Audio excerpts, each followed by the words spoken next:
Pernahkah kau berada di titik di mana satu-satunya cara menyelamatkan keluargamu adalah dengan mengorbankan hatimu sendiri?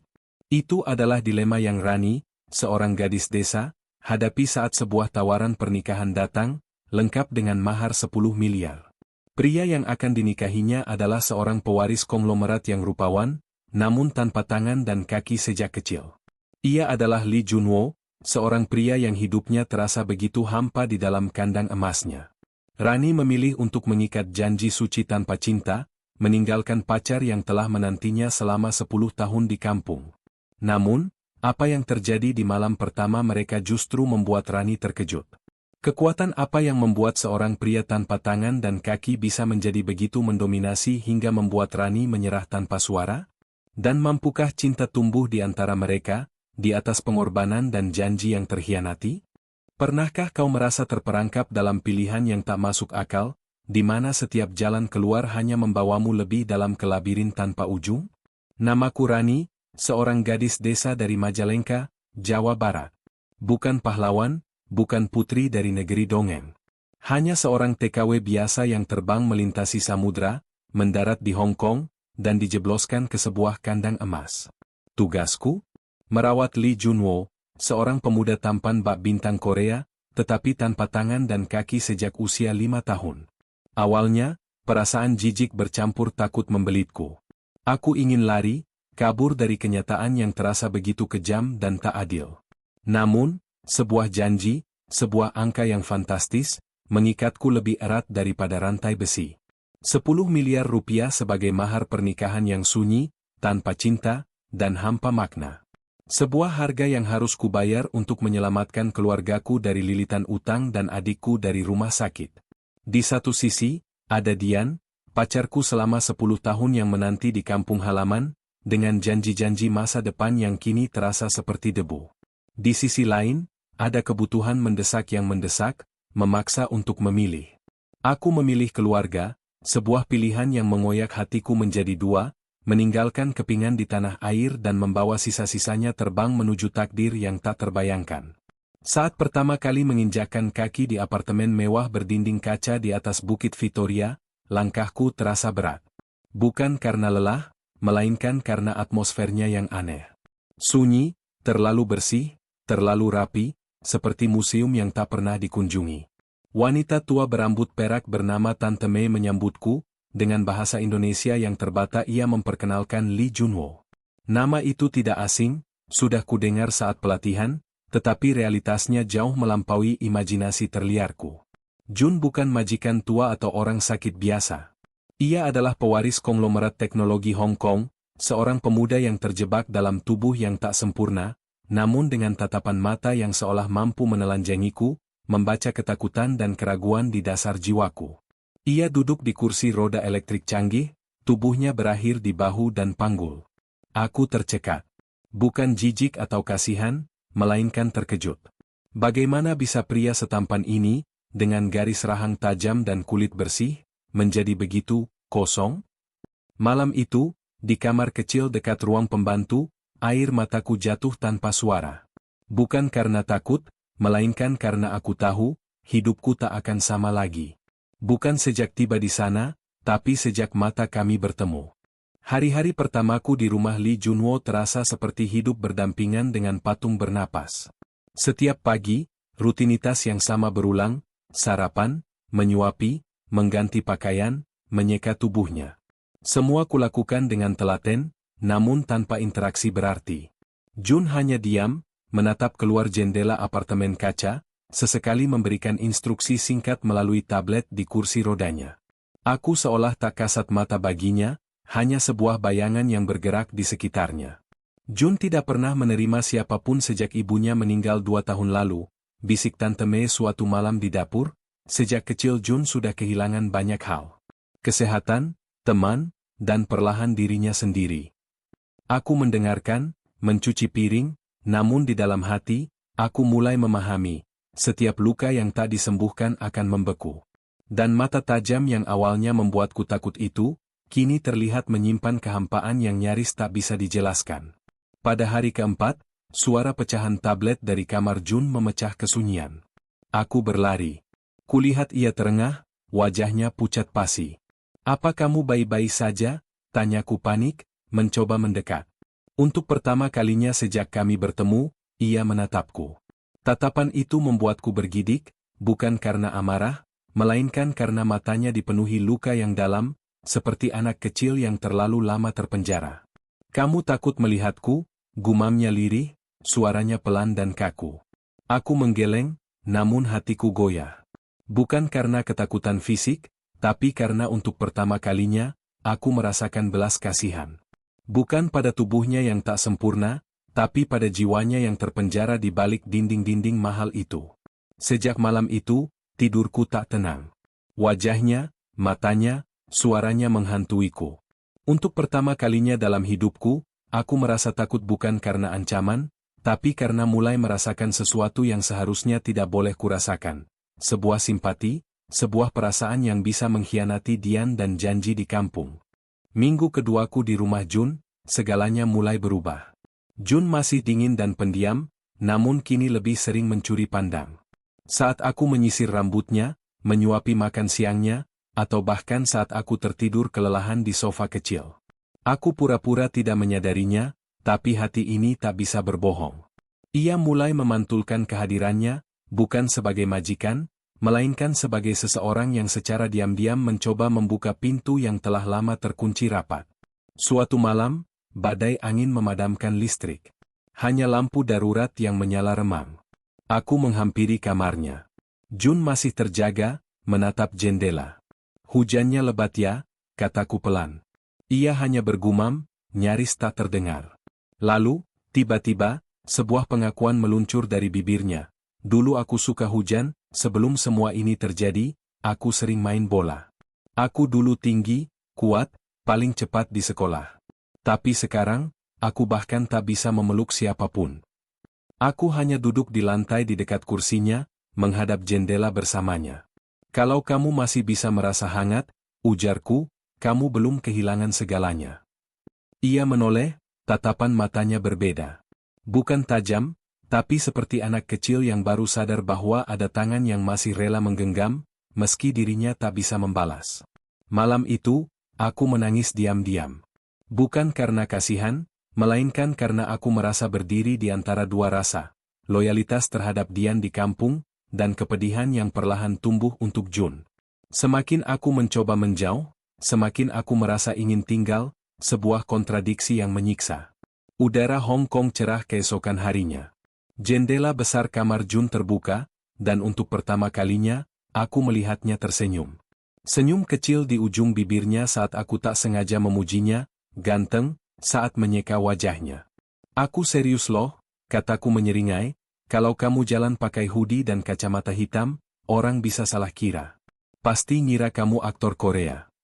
Ia tertawa pelan, membuat ruangan terasa hidup. "Kalau aku masih punya tangan," bisiknya, "mungkin aku akan menutupi muka sekarang." Senyumku hilang perlahan. Aku bertanya hal yang selama ini kupendam, "Boleh aku tahu kenapa kamu kehilangan tangan dan kakimu?" Jun memejamkan mata sesaat. Ia bercerita. Pada usia 5 tahun, tubuhnya mulai kehilangan kendali. Awalnya kaki, lalu tangan. Dokter-dokter terbaik tak berdaya. Amputasi adalah pilihan terakhir. "Aku bangun di rumah sakit dan hidupku tidak pernah sama lagi," katanya lirih. "Aku masih bisa hidup karena mesin. Tapi kadang aku bertanya, apa gunanya hidup kalau aku bahkan tidak bisa memeluk ibu saat dia meninggal?" Kalimat itu menancap di dadaku. Aku menggenggam jari-jari kakinya yang masih utuh, perlahan, tanpa bicara. Tak semua luka butuh nasihat. Kadang hanya butuh seseorang yang mau diam bersamamu. Dan mungkin, itulah yang mulai kulakukan untuk Jun. Tinggal, meski hatiku belum sepenuhnya tahu apa artinya itu semua. Sore itu, langit Hong Kong berwarna abu-abu. Angin laut menyelinap dari pelabuhan Victoria. Aku sedang melipat handuk bersih ketika Tante Mei datang terburu-buru, matanya merah, napasnya tersengal. "Jun, dia minta kamu ke kamarnya sekarang," ucapnya, "tapi kamu harus tenang ya." Jantungku berdebar tak karuan. Langkahku berat menyusuri lorong. Pintu kamar Jun terbuka. Kulihat ia duduk di kursi rodanya, mengenakan kemeja putih rapi, rambut tersisir ke belakang. Ruangan itu didekorasi sederhana, bunga lili putih di meja samping ranjang, dan sebuah kotak kayu kecil. Ia menatapku dengan cara yang belum pernah kulihat sebelumnya. "Duduklah, Rani," ucapnya pelan. "Aku tahu kamu mungkin akan marah, tapi aku tak bisa menunggu lebih lama. Hari ini, aku ingin bicara sebagai laki-laki, bukan majikanmu." Napasku tercekat. Jun menarik napas panjang, lalu berkata, "Aku ingin kamu jadi istriku." Dunia terasa berhenti. Aku gemetar, tak percaya, tak tahu harus merasa apa. "Aku tahu aku bukan laki-laki sempurna," lanjutnya, "bahkan untuk memegang tanganmu pun aku tak mampu. Tapi kamu satu-satunya orang yang membuatku ingin hidup lagi." Air mataku mulai jatuh tanpa kusadari. Tante Mei maju, membuka kotak kayu itu. Di dalamnya, bukti transfer 10 miliar rupiah telah dikirim ke rekening ibuku di Indonesia. Aku tercekik. "Aku tidak membeli kamu, Rani," suara Jun bergetar, "aku cuma ingin kamu tahu bahwa cintaku bukan cuma niat, tapi tanggung jawab." Aku berdiri, punggungku bergetar hebat. Aku belum menjawab, belum bisa. Di dalam diriku masih ada Dian, pacarku di kampung, janji 10 tahun yang belum kutepati. Tapi juga ada Jun, pria tanpa tangan yang untuk pertama kalinya membuatku merasa benar-benar dilihat. Hari itu, aku keluar dari kamarnya dengan hati yang pecah dua. Satu tertinggal di masa lalu, satu mungkin mulai tumbuh di dalam kamar yang sunyi itu. Aku menerima lamarannya 3 hari setelahnya. Tanpa kata cinta, tanpa pelukan, tanpa tawa bahagia. Hanya satu syarat dariku, biarkan aku menelepon ibuku dulu. "Aku menikah bukan karena cinta," kataku padanya, "tapi karena tak ada pilihan lain." Ibuku menangis, namun tak membantah. Ia tahu rumah kami hampir dijual, adikku masih bolak-balik rumah sakit. Pernikahan itu berlangsung sunyi di kantor kedutaan, disaksikan 2 staf dan Tante Mei. Aku mengenakan gamis putih sederhana, wajahku sembab karena rasa bersalah. Di ujung lorong hidupku, Dian menungguku 10 tahun. Aku meninggalkannya tanpa penjelasan. Jun mengenakan kemeja biru muda, wajahnya tenang. Saat ijab kabul dibacakan, ia tak bisa menjabat tangan wali, namun suaranya tegas dan jujur. Ketika buku nikah kusimpan, ada rasa hampa yang sulit dijelaskan. Malam pertama kami, aku masuk kamarnya perlahan. Jun duduk di tempat tidur. "Rani," bisiknya pelan, "kalau kamu belum siap, aku bisa tidur sendiri malam ini." Aku mendekat. "Aku sudah milikmu, Jun," ucapku lirih, "tapi maafkan aku kalau aku masih bingung harus mulai dari mana." Jun tersenyum tipis, mendekatkan pipinya. Aku mencium keningnya, lalu duduk di sisi ranjangnya.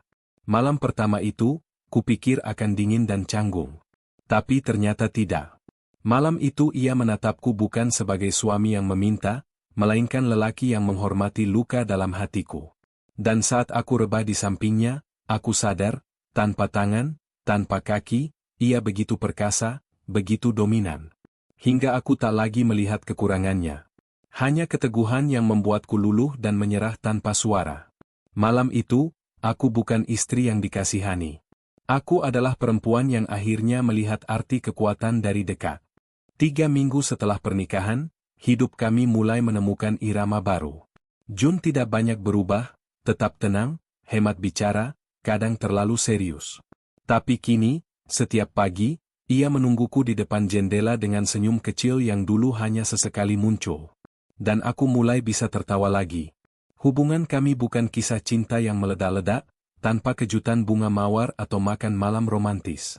Justru dalam kesederhanaan itu, kami mulai saling menggenggam, meski tanpa tangan. "Sejak kamu datang, Jun jadi lebih hidup," ucap Tante Mei suatu hari. Aku pikir itu hanya perubahan kecil, tapi ternyata tidak. Suatu malam, Jun memintaku menemaninya melihat laporan bisnis keluarganya, perusahaan teknologi raksasa yang hampir 5 bulan ia tinggalkan sejak ayahnya wafat.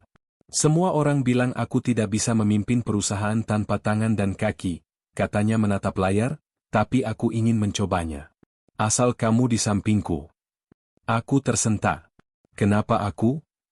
"Karena kamu satu-satunya orang yang bisa bilang aku bisa, bahkan sebelum aku sendiri percaya." Sejak malam itu, setiap hari aku duduk di ruang kerja kecil kami, membaca laporan, menerjemahkan dokumen, menyampaikan pendapat tentang strategi. Aku bukan pebisnis, tapi aku tahu cara mendengarkan. Dan kadang, itulah yang paling dibutuhkan seseorang agar bisa bangkit. Jun kembali muncul di ruang virtual perusahaan. Melalui konferensi video, ia memimpin rapat. Suaranya tenang, tajam, percaya diri. Para direksi kaget, karyawannya terdiam, dan aku berdiri di belakang layar, menjadi mata dan telinganya.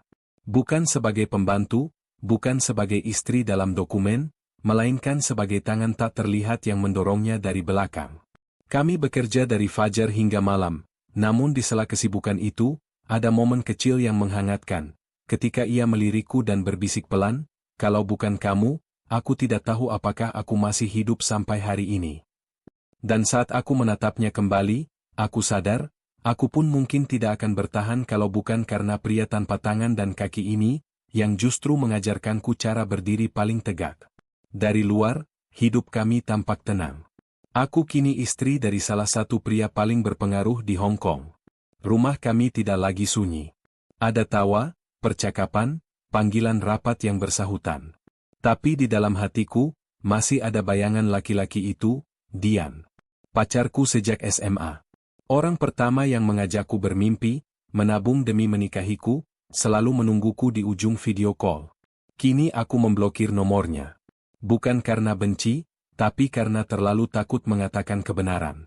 "Jun, aku pernah punya seseorang," ucapku pelan suatu malam. Ia tak terkejut. "Pacarmu?" Aku mengangguk. Ia menghela napas panjang, lalu menatapku dengan cara yang menyesakkan. "Aku tahu, Ren. Kamu tidak jatuh cinta padaku. Kamu menikah karena keadaan." Aku tercekat, tapi ia melanjutkan, "Tapi biarkan aku mencintaimu dengan caraku. Meski kamu belum bisa mencintai balik sekarang, aku rela menunggu." Air mataku jatuh. Aku sadar, aku justru lebih dicintai dalam keterbatasan Jun, daripada saat dicintai sempurna oleh Dian. Rasa bersalahku makin dalam ketika membuka pesan lama, "Ren, kamu di mana? Aku cuma mau tahu, kamu masih milikku atau sudah jadi milik orang lain?" Pesan itu belum pernah kujawab. Malam itu, aku menulis balasan, "Maaf, aku sudah jadi milik orang lain, tapi kamu tetap jadi bagian dari cerita yang tak akan pernah aku sesali." Setelah kukirim, aku menangis sendirian di kamar mandi. Tapi air mata itu tak lagi membawa luka. Karena untuk pertama kalinya, aku benar-benar memilih. Bukan karena terpaksa, bukan karena tekanan, tapi karena aku tahu aku sudah pulang. Pulang pada seseorang yang mungkin tak bisa memelukku, tapi mencintaiku lebih dalam dari siapapun yang pernah menggenggam tanganku. Perusahaan keluarga Jun pulih dan tumbuh pesat. Media mulai meliput. Lee Junwo yang selama ini menghilang dari publik, kini muncul sebagai pemimpin muda yang berani dan jenius. Dan di belakang semua itu, ada aku. Awalnya Jun tak pernah ingin memperkenalkan siapapun. Ia terlalu sering dinilai, diremehkan.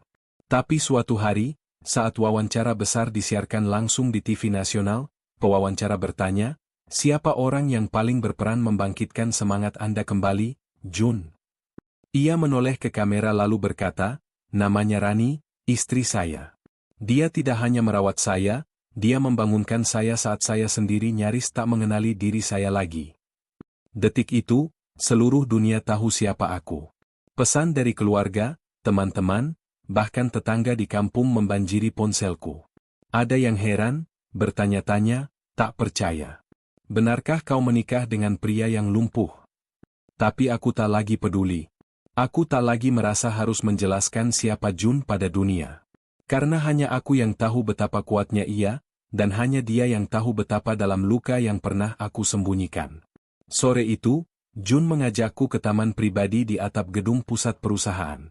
Di sana, untuk pertama kalinya ia berkata, "Rani, kalau kamu ingin cerai sekarang, aku tak akan menahanmu." Aku tercengang. Ia menatapku dalam. "Aku tidak pernah memintamu untuk jatuh cinta. Tapi aku ingin kamu bahagia. Meski itu berarti tanpaku." Air mataku mengalir. Aku berlutut di hadapannya, menggenggam wajahnya. "Bodoh, kataku pelan. Kamu pikir aku bertahan di sini karena kasihan? Aku menatapnya, dan untuk pertama kalinya, aku bisa mengucapkan kata itu dengan yakin, aku mencintaimu, Jun. Bukan karena kamu kuat, bukan karena kamu kaya, tapi karena kamu adalah satu-satunya orang yang membuat aku ingin bertahan hidup saat dunia rasanya menelanku bulat-bulat. Ia tak berkata apa-apa, tapi dari matanya aku tahu ia menahan air mata. Hari itu, kami berdiri berdampingan. Aku dan suamiku yang tak bisa menggenggam tanganku, tapi selalu menggenggam hatiku lebih erat dari siapapun. Dan sejak hari itu, kami tak lagi sembunyi. Karena cinta kami bukan lagi cerita yang harus dilindungi dari dunia, melainkan kisah yang pantas dibagikan, agar orang tahu bahwa kekurangan tak pernah menghalangi seseorang untuk mencintai dengan sepenuh hati. Sudah setahun sejak kami menikah. Tak ada pelukan setiap pagi. Tak ada genggaman tangan saat berjalan, tak ada tarian di tengah ruang tamu. Tapi setiap kali aku menatap mata Jun, aku tahu aku pulang bukan ke tempat yang sempurna, melainkan ke hati yang selalu terbuka, meski tubuhnya tertutup luka. Jun pernah berkata, aku mungkin tak bisa memelukmu Rani, tapi aku janji kamu tak akan pernah merasa sendiri. Dan ia menepatinya. Karena cinta sejati bukan soal tubuh yang saling merengkuh, tapi tentang dua jiwa yang saling menjaga. Bahkan saat dunia memandang aneh dan mentertawakan kamu. Hari ini, aku berdiri di samping kursi rodanya, memeluk bahunya dari belakang. Ia tersenyum, menatap keluar jendela. Dan aku tahu, aku tak menyesal memilih jalan yang dulu terasa gelap dan dingin. Karena justru di jalan itulah aku menemukan cahaya yang paling hangat. Cinta yang tak butuh tangan untuk tetap saling menggenggam. Di akhir kisah, Rani tidak lagi merasa dikasihani. Ia telah menemukan makna kekuatan sejati dan pulang pada hati yang tak sempurna, namun selalu terbuka. Melalui pengorbanan dan perjuangan, ia membuktikan bahwa cinta sejati bukan tentang fisik yang sempurna, tetapi tentang dua jiwa yang saling menjaga. Kisah Rani dan Jun adalah cerminan bahwa kekurangan tak akan pernah menghalangi seseorang untuk mencintai dan dicintai dengan sepenuh hati.